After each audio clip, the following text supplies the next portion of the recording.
Okay, kamusta mga bossing? Meron tayong Mirage dito. So, ang problema ni boss dito, walang hatak. So, yun, na-diagnose ko na may problema yung kanyang lining. So, sliding na siya. So, walang hatak sa primera, segunda, yan. So, mararamdaman mo naman pag talagang driver ka.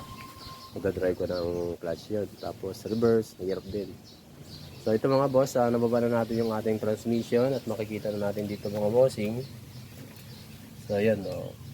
So, makikita agad natin mga boss dito yung ating pressure plate. Yan, yung clutch cover na tinatawag na yan. Nakaumbok na siya, oh. Yan. So, dapat yan pantay mga bossing. So, yun, dito pa lang. So, indication na yan, boss, na talagang palitan na yung clutch natin. Sige, pre. Tapos, ito yung ating loob ng ito sa transmission, yung wheel housing. Ito yung kabuuan ng transmission. So, yun. Makikita mo dito yung parang ano, yan. Ito yung disc. Sikot. Yung disc yan. Yung disc yung mga boss.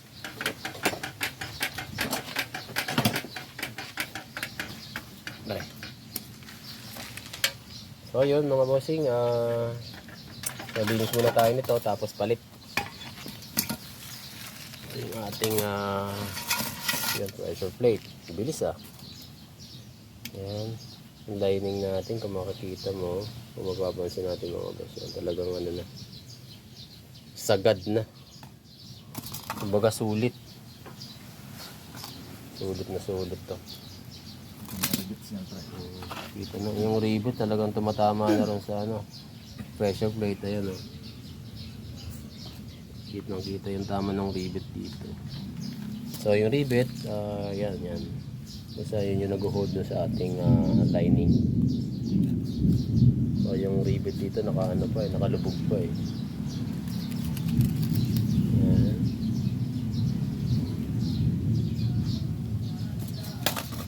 Rivet dito talagang ano, pantay na siya.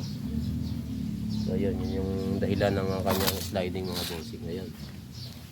So ito Mirage 2020 mga bossing. Ayan lang. Share ko lang. Thank you very much for watching.